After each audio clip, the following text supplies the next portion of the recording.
Antoinette Jadoni, who is also a director? Masaya po. Wow. Kasi Ibang kasi- smile mo, Direk, ha? Parang may Kasi ma- kilig. kasi madali makontakt. Kasi pag di siya nag-reply, mag-aaway. Hindi, di ba? Hindi, ayun po. Iba kasi pag girlfriend mo kasi parang... Hindi. Umamin ka din sa wakas. Hindi, kasi, yun nga, again, with the creative process na nag-flow na maayos. Kasi parang pwede kayong mag-discuss minsan nagdi-discuss kami ng script habang nagdi-dinner kami. Tapos biglang mapapasok nung, ano kaya magandang eksena halimbawa, for Trixie sa ganito. Tapos biglang, mamaya cut to 1 oras namin nag-uusap about the character lang. So yun. Ayun, masaya. Pero syempre medyo magulo. Minsan halimbawa, pag hindi kami nag-a-agree sa isang point sa story, halimbawa, syempre nag-aaway. Hindi naman maiwasan yun. So yun po. Pero sobrang masayang experience. Yeah. Isang tanong pa, Direk. What do you always want to achieve every time na gumagawa ka ng bagong project like this one? Ako po gusto ko lang gusto ko number 1 ma-appreciate siya nung manonood. Kasi for me, yung pelikula po kasi people actually, di ba, people pay to watch the film. So parang sana maging worth it for the people who watched it na, halimbawa pumunta ako dun for the feels nga, di ba, para sa hugot, para umiyak. Na paglabas ng tao, sobra silang happy, sobra silang fulfilled. Yun yung goal ko as a filmmaker. Yeah, thank you. Isa na lang yung scriptwriter Chris? Direk Antoinette. Yeah. Gaano kadali o kahirap working with a director that you know very well? Anong klaseng relationship usually nagkakaroon kayo pag nasa set kayo pareho? Yung madali po kapag personally kilala mo yung director, kasi matagal schoolmates kami ni Chris din sa dati pa sa college. So parang madali lang yung process namin na kapag may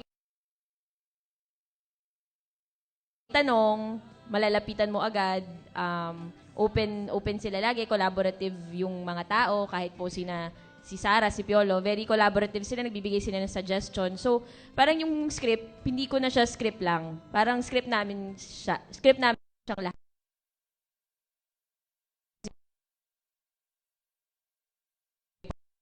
Diyan pa lahat ng mga taong naging part ng pelikula. So, sobrang happy ako sa kinalabasan ng pelikula kasi hindi na siya yung breakup playlist na naisip namin sa umpisa. Parang sumobrang na siya. It took a life of its own. Tapos ngayon, ibang klaseng breakup playlist na yung nakita namin.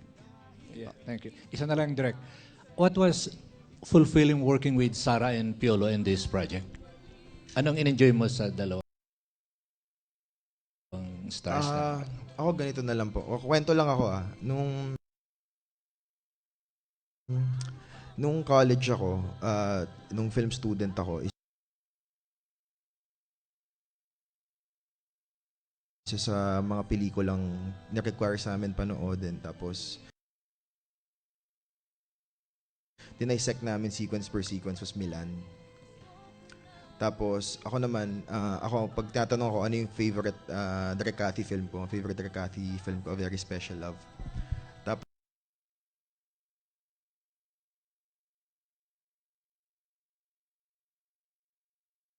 Tapos, ngayon ka-work ko na silang dalawa.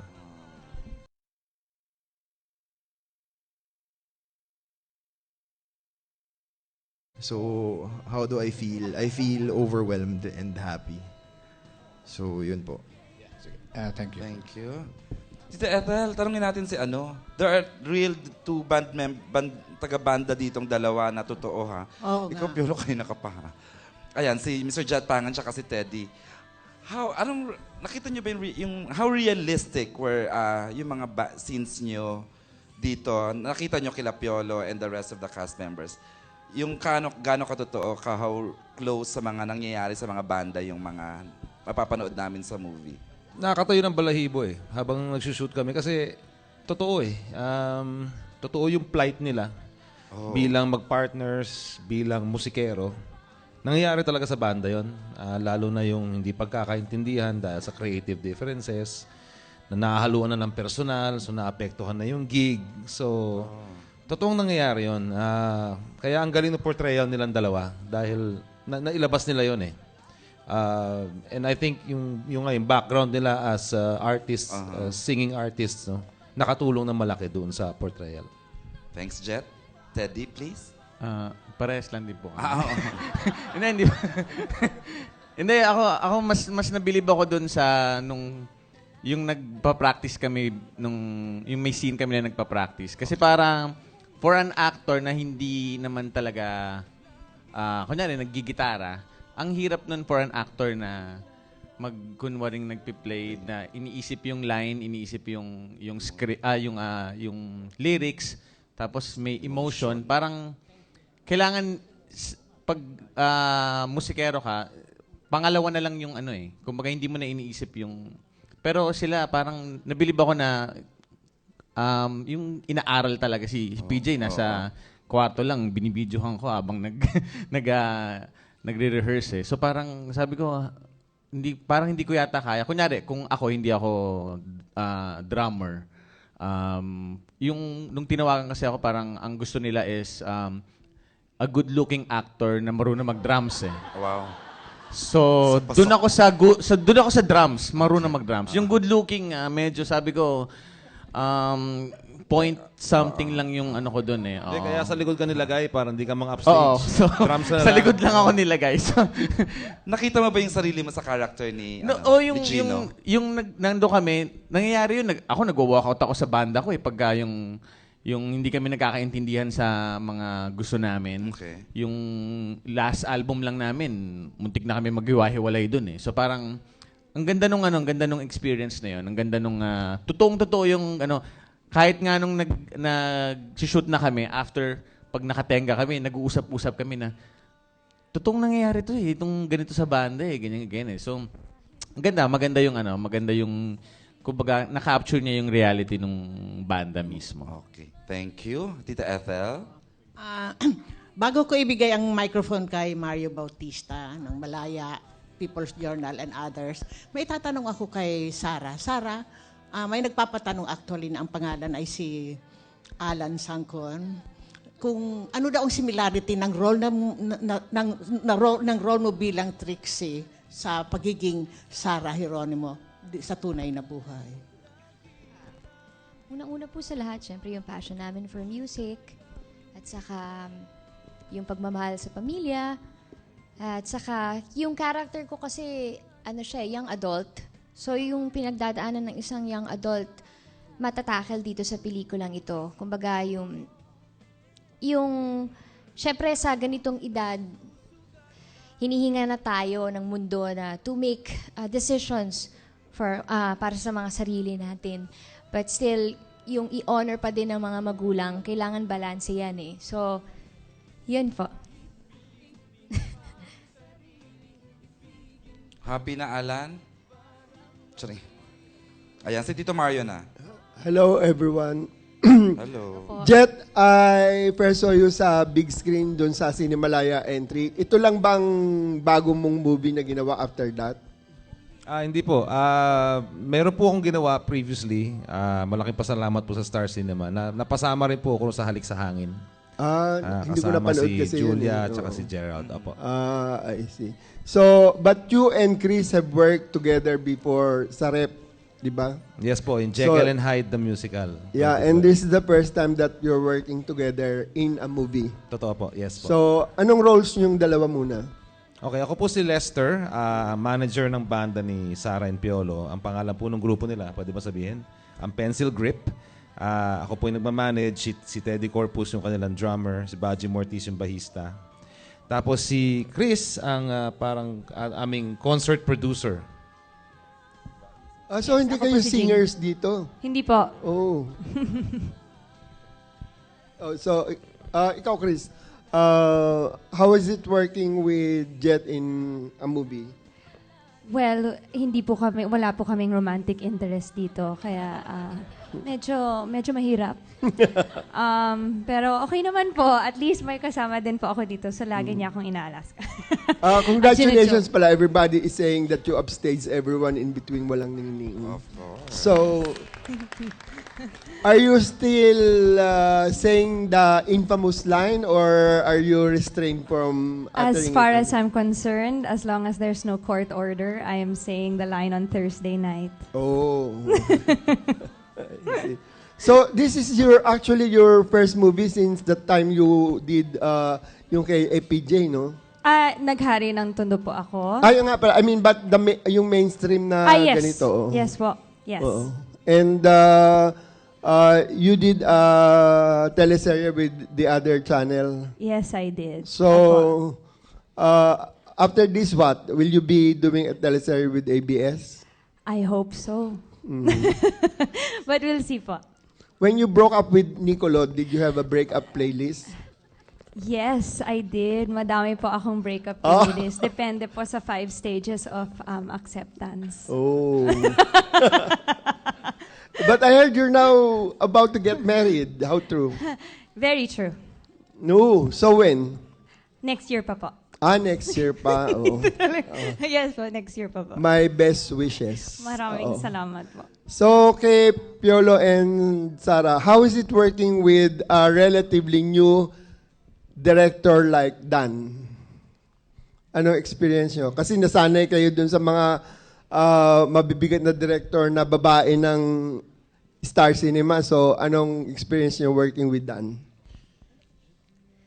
Kakaiba experience, kakaiba din po kasi ang atake nila kasi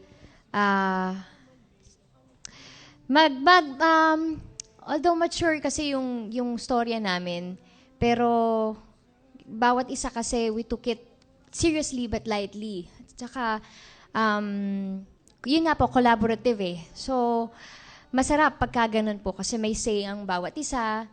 Mas, katulad nga na sinabi ni Miss Antoinette, yung pinicture nila, visualize nila na kung paano lalabas yung The Breakup Playlist na naging iba.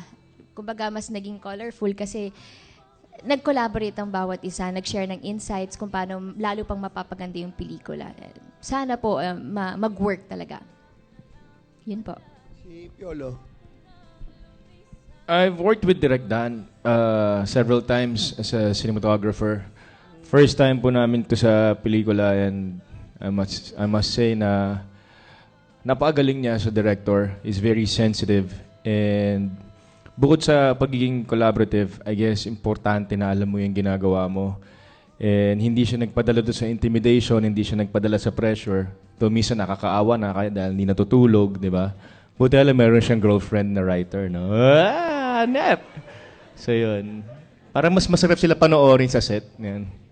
Pero masarap katrabaho si Direk Dan because he's very open, especially sa mga suggestions, hindi lang sa creative, kundi bilang sa artista. Like for myself, my last movie, I was challenged by Direk Olive Lamasan to define my character, define my backstory, write scenes for the movie.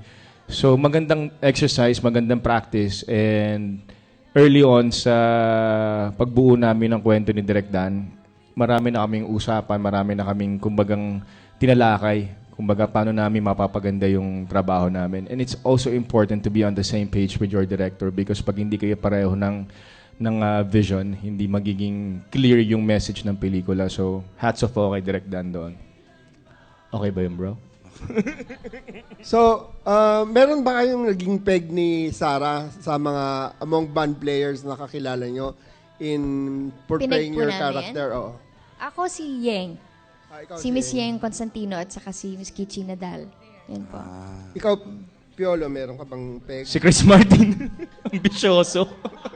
Siya talaga yung peg ko eh. Pasensya naman. Sino, Piolo? Steady Corpus. Ay, hindi. Chris Martin daw. Coldplay po. Okay. Coldplay. Yun.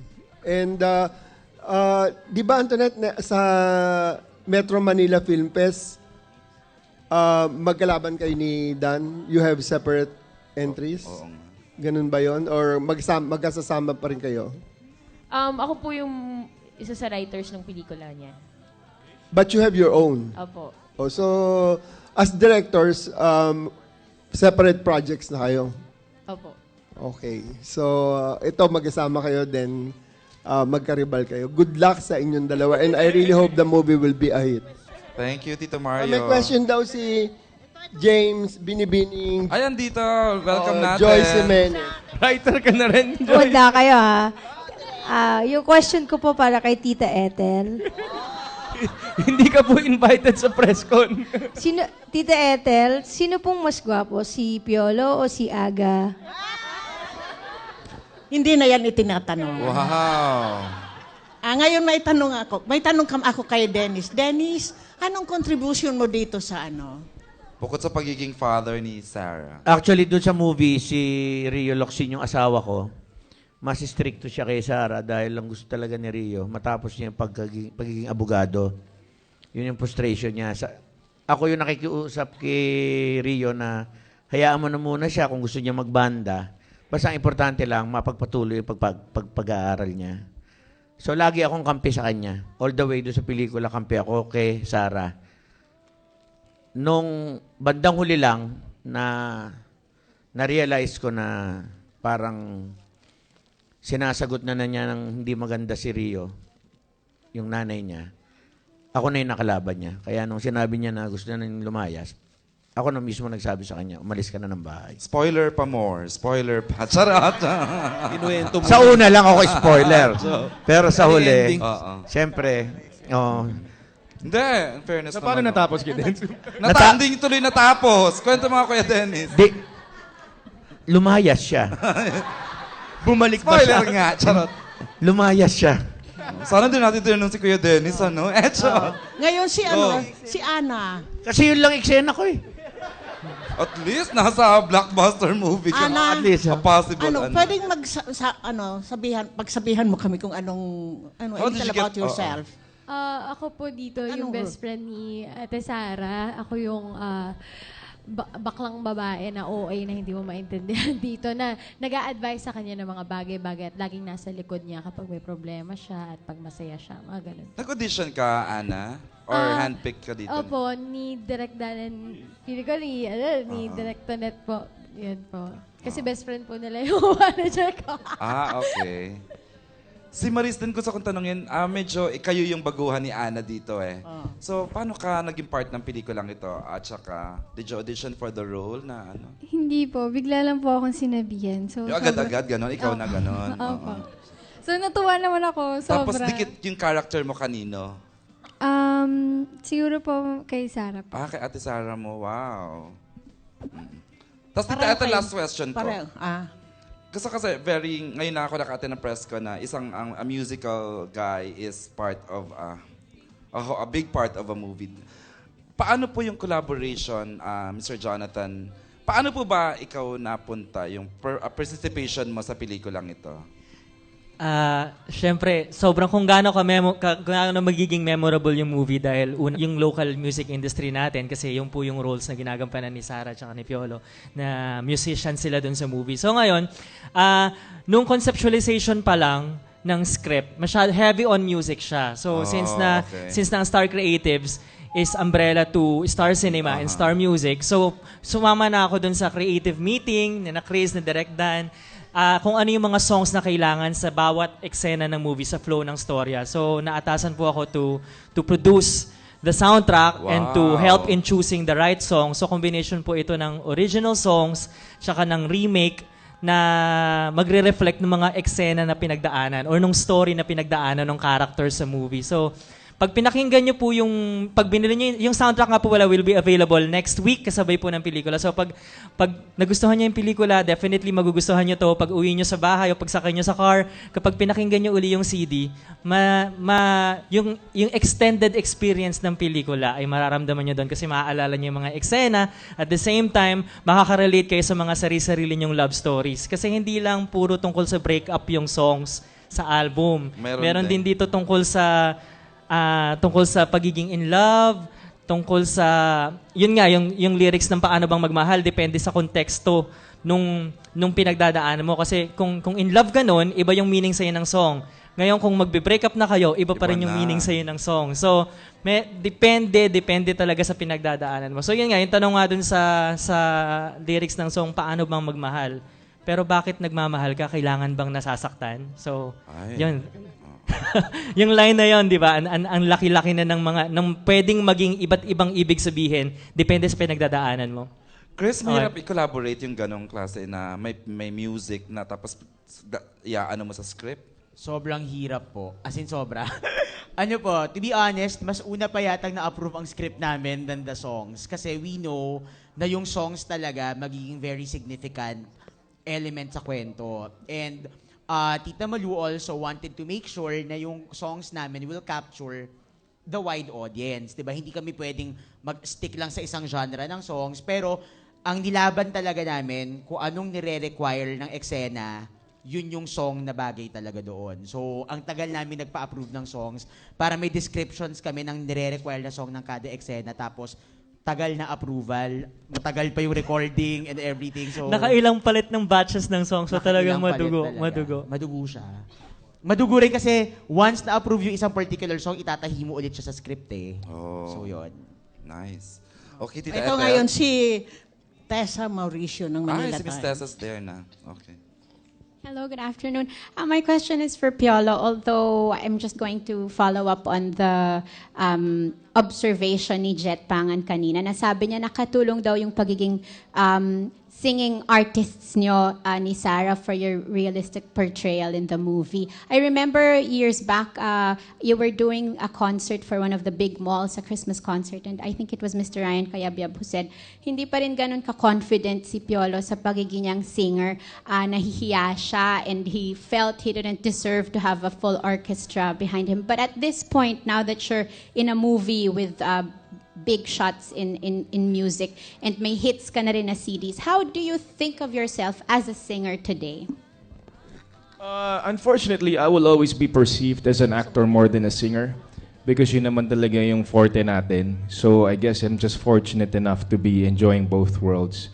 But I won't deny the fact that I won't ever be comfortable singing in a big venue because hindi ko comfort zone yung ako'y magdala ng sarili kong concert to be singing for like 2 hours. Mas gusto ko yata umarte. Pero, it's a blessing. It's definitely a blessing to do, something like this na iba sa ginagawa ko. Limit ako dito last three question. Ngayon, sa tatlong yon, ang unang magtatanong ay si Miss Aster Amoyo. Tita Aster.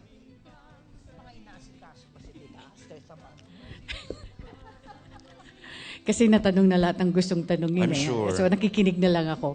But just the same, I'd like to ask muna si Direk at saka si Antoinette. How does it work? Paano nagiging successful ang working relationship nyo? Kasi since both of you nagdidirect na rin, and I know sa Metro Manila Film Festival, magkakalaban kayong dalawa. And this movie, you're the writer, Tonet, and of course, si Direk is the director. So how does it work to the both of you? Parehong director, tapos nagsusunod. Sabi nga nila, the wife is always right, di ba? So, di ba? Submissive. Hindi. Kasi, ayun, parang, kasi, mag-eksena, magde-debate kami. Pero at the end of the day, magkaiba din po kasi kami ng personality. Si Tonet mas emotional siya eh. So, hindi. So, pag nag-aaway, kailangan, or pag naman, intense in discussion, not necessarily away, intense in discussion tungkol sa isang part ng kwento. Siyempre parang, sige, te-text ko na lang siya bukas. Pag malamig, parang ganon. So, give and take po siya eh. Ganon. And I think yun talaga important para po maging successful yung creative process. Yan po. Pag nagkakatampuhan kayo or meron kayong disagreement, sino ang unang bumabati kanino? Kung sinong may kasalanan. Ayun po. Tsaka, to yung sa previous question, siguro po, ang important po, kapag nagko-collaborate, basta alam niyo po kung sino yung director, kung sino yung may final say. Kasi kunyari po, sa pelikulang to, writer po niya ako. Siya po yung director. Kahit gaano kahaba yung pagdidiscuss ko nung gusto kong isingit na eksena, kung hindi niya gusto, bilang siya yung director, hindi niya ilalagay kasi siya yung final say. Parang nagkataon, kahit naman po sa ang relationship ng writer-director, director po yung may final say. Nagkataon lang na, ko siya, may boyfriend ko siya. Pero kunyari, pag sa pelikula ko naman po, kunyari ako yung director, yun, ako yung may final say. Sorry ka. Pero Tita Aster, ang unang nakadirect si Sarah is si Direk Tonet as director, di ba? Di ba ma? Nauna pala si Direk Dan. Okay, go ahead, Tita Aster. Okay, this time naman kay Piolo at saka kay Sarah. Sarah, everybody, I think lahat ng mga lead actors gusto kang makatrabaho. In the same manner naman si Piolo, lahat ng mga lead actresses gusto kang makatrabaho. What's the secret between the two of you na halos lahat, kayong dalawa, gusto makatrabaho ng ibang actors or actresses? Totoo yun. Yun din ang the magic of Piolo and Sarah. Now you're working together. Correct.